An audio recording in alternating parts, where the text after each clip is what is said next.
Make sure I understand. This bill, you admit, will increase the deficit by $2.4 trillion, but you think there will be another bill and another set of agreements that somehow materialize, haven't materialized so far, don't have any statutory authority, but that will make up the difference. So the answer to the original question, will this bill increase or decrease the deficit? I think you just said it will increase. This bill increases the deficit. No, I want to use all the CBO scoring, and you can't take one without the other. I don't agree with the CBO. One is the law that we are. The Secretary of the Treasury just admitted on the congressional record that the bill he is defending will increase the deficit by $2.4 trillion. His justification was a separate bill that does not exist yet and has no statutory authority.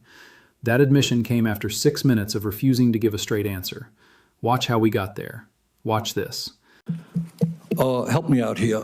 My understanding is the Trump administration has, I think, 13 billionaires in office right now, leading government agencies. Is that about right, do you think? I have no idea, Senator. I think that's what the number is. Do you think it's a coincidence, given the large number of billionaires in the Trump administration, that this particular piece of legislation would provide $235 billion in tax breaks to the top 0.2% by expanding the exemptions in the estate tax? Senator, I will tell you that when the 2017 Tax Cuts and Jobs Act passed, my tax rate went up. Well, I don't know your exact situation, but I can tell you. Tell me about how many people do you think are in the top 0.2%? Sorry? Number of people in the top 0.2% who would benefit from this particular $235 billion tax break. Well, the top, I know the top 10% is right. now paying 7%. That's not the question. The total tax. My question is, why do you think at a time of unprecedented income and wealth inequality, when people like yourself economically have never, ever had it so good, why do you think it's a good idea to cut Medicaid for low-income and working-class people by $700 billion to give $235 billion in tax breaks to the very, very, very richest people in this country, perhaps a few hundred families? Please justify that and tell me about that. Well, Senator, I don't know, but the Democrats had the trifecta, and there was no tax increase or wealth tax on billionaires. You choose. I'm not talking about a tax. You chose not to do that. Mr. Bessent, I am not talking about a wealth tax. Explain. A few hundred of the wealthiest families in this country, $235 billion tax break. Explain to the American people why you think that's a great idea. I think that this will increase small businesses substantially. That most small businesses, they are... Has zero to do, come on, you're smarter than that. This is the top 0.2%. This is not a mom and pop store. These are multi-billionaires, and the savings go to their kids after they pass away. This is nothing more than a gift to billionaires in this country. Well, sir, that's just not correct, because the top 10% paid a bigger share of taxes after TCJA. I'm talking about one provision in this. I don't want to argue with you about taxes in general. One provision, few hundred families, $235 billion in tax breaks. You can't justify that because morally it is totally unjustifiable. Let me ask you another question. If you guys want to... Sanders put one specific number on the record, $235 billion, going to a few hundred families through estate tax exemption expansion. That is not a general tax policy debate. That is a documented provision, one line in one bill, with a documented cost and a documented set of beneficiaries. Bessent's response was that his own tax rate went up after 2017. Then that Democrats didn't raise taxes on billionaires when they had power. Then that small businesses would benefit. None of those answers addressed the specific provision. The small business answer was the most revealing. Sanders called it immediately. The top 0.2% are not mom-and-pop stores. They are multi-billionaires whose estates pass to their children. Bessent could not justify it. And then Sanders moved to the question that would produce the most damning moment of the entire hearing. Watch what happened when he asked about the deficit. It cut $1 trillion in Medicaid and the Affordable Care Act. The estimate from CBO, I believe, is that over 15 million people lose their health insurance. Yale University and the University of Pennsylvania estimated that when you throw that many low-income and working-class people off of health care, some 50,000 people a year will die. Tell me why you think it's a good idea to give tax breaks to billionaires and allow 50,000 low-income and working-class people to die unnecessarily? Senator, first of all, that's overstated by 5.1 million. That is not attributed to this bill. It is simply It's a combination. That's true. No. You all had a scheduled expiration of Obamacare subsidies, and you did not extend that when you were in charge. 5.1 million. 1.4 million illegal aliens on Medicaid. All right, look, and there are work requirements. And our goal is to get more money to children and mothers. Really? Your goal is to get more money to children, and working people. Really? Come on. Do you know how many people, and I was surprised to hear this, I don't know if you know it or not, how many people lose their jobs every year, quit, or get fired or whatever? Do you have any idea? Well, there's something called the quits rate, and so when the job market is strong, more people quit. But yeah, I was surprised that I just researched this. I don't know. Do you happen to know? I don't know the number. I was surprised. Would it be shocking to you? It was to me. 20 million people leave their jobs a year. Doesn't shock you, right? It's a big labor force, right? Yep. So somebody leaves the job, maybe they move, maybe something happens in their lives, right? We have a lot of transition in the labor market, correct? Maybe they get a better job. Right, exactly, maybe they do. Or maybe they have to stay home, their wife gets sick, whatever, we don't know. But 20 million people lose their jobs in a given year, leave their jobs in a given year. Are those people lazy? What happens when I leave my job and maybe I have to move to another state to take care of my ill mother? And I desperately need Medicaid. Am I too lazy now to be able to get Medicaid? I think that's a mischaracterization of the work requirement. Really? Well, I'm not quite so sure it is.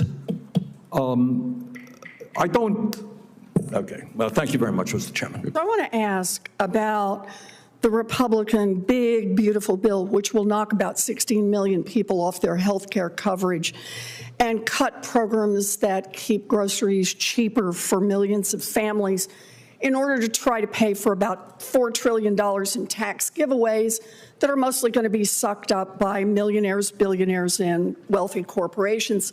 So, Mr. Bessent, Secretary Bessent, I'd like to start with a very simple question.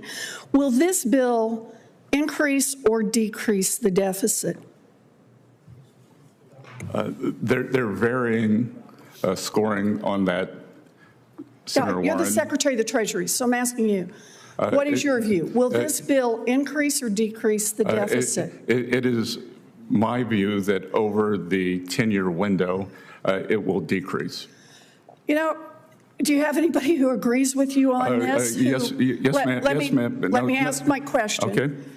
Every credible independent expert agrees that Trump and the Republicans' big, beautiful bill would add trillions of dollars to the national debt and would not even come close to paying for itself. The nonpartisan Congressional Budget Office, the Penn Wharton Budget Model, and the Yale Budget Lab all agree on this, and they're looking at 10-year windows, thank you. So do the Conservative Tax Foundation and Committee for Responsible Federal Budget, conservative groups. Every credible independent organization that scored this bill agrees it adds to the national debt. The Congressional Budget Office, Penn Wharton Budget Model, Yale Budget Lab, the Conservative Tax Foundation, the Committee for Responsible Federal Budget, Elon Musk, the Wall Street Journal. Bessent's response to that list was, "Interesting to see you aligned with Elon Musk. That is not an answer. That is a joke deployed to avoid an answer." And it failed because Sanders did not laugh. He repeated the question. And then, in the next 2 minutes, Bessent admitted the CBO projects a $2.4 trillion deficit increase. He said he disagreed with their methodology. He said tariff income of $2.8 trillion would make up the difference. Sanders pointed out that there is no tariff bill before Congress, no statutory authority for that projection, and no agreement that has materialized. Bessent's own CBO acknowledgement, $2.4 trillion deficit increase, is now on the permanent record. In his own words, in a Senate committee hearing, under oath, The law that we are scoring, the bill that is in front of us, we don't have a tariff bill in front of us to score. Mr. Secretary, let me go on to the second question. You have said that government spending is, quote, out of control. You have also called government spending, quote, unsustainable. In fact, in the name of fiscal responsibility, you're working with the Republicans on this big, beautiful bill to pass the biggest cuts to Medicaid and the Affordable Care Act in American history. So, Mr. Secretary, help me understand here. Why is the national debt so very important that you're trying to kick 16 million people off their health insurance, but increasing the national debt doesn't seem to matter if you're cutting taxes for billionaires and billionaire corporations? Well, first of all, a huge portion of this goes to family-owned businesses that are pass-through entities that are below that level, Senator, and I am sure you share my goals of Main Street prosperity. You know, I'm glad to do tax cuts for people of modest means. The question I'm asking is, why does the deficit not matter to you? We're talking about knocking 16 million people off their health care, but it matters not. It does matter to you if we're knocking people off their health care, but not. Well, first of all, that figure is overstated by 5.1 million. That is amount not attributable to provisions in this bill. So you think it's okay just to knock 10 million people off their health care? First of all, let's set that straight. Work requirements account for 8 million of CBO's claim number. Again, we're creating an economy that promotes and rewards. It's clear, Secretary Bessent, that you don't want to answer the question. No, Senator, I am answering it. No, you're not. And what I want is for Medicaid to be used for mothers and children as it was meant, not for 1.4 million illegal aliens, not for able-bodied people. Medicaid is not used for people who are not documented. Mr. Chairman, I just want to say here, the part that troubles me the most is that the Secretary is deeply worried about the deficit and is willing to knock 16 million, or as he says, merely 11 million people off their health care.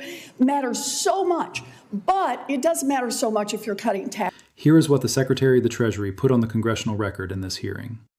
$235 billion in estate tax breaks for a few hundred of the wealthiest families in America. He could not morally justify it. He tried small businesses, Sanders called it. He tried his own tax rate, Sanders called it. He tried democratic hypocrisy, Sanders called it. 16 million people losing health insurance. He disputed the number, blamed undocumented immigrants, cited work requirements, and said the goal is to get money to children. Sanders cited Yale and Penn's estimate that 50,000 people a year will die when that many low-income people lose access to health care. And then the deficit. The CBO, $2.4 trillion. Penn, Wharton, Yale Budget Lab, Conservative Tax Foundation, Committee for Responsible Federal Budget, Elon Musk, The Wall Street Journal, all agree the bill adds to the debt. Bessent said the CBO is wrong. He cited $2.8 trillion in tariff income. Sanders noted there is no tariff bill, no statutory authority, nothing materialized. And Bessent, the man who has called government spending out of control and unsustainable, could not explain why the deficit matters enough to cut health care for 16 million people, but does not matter enough to stop cutting taxes for a few hundred billionaire families. The question the record leaves open, the one Bessent spent 11 minutes avoiding, is this. If the deficit is so dangerous that millions of low-income Americans must lose their health care, why is it not dangerous enough to stop giving $235 billion to the families that need it least?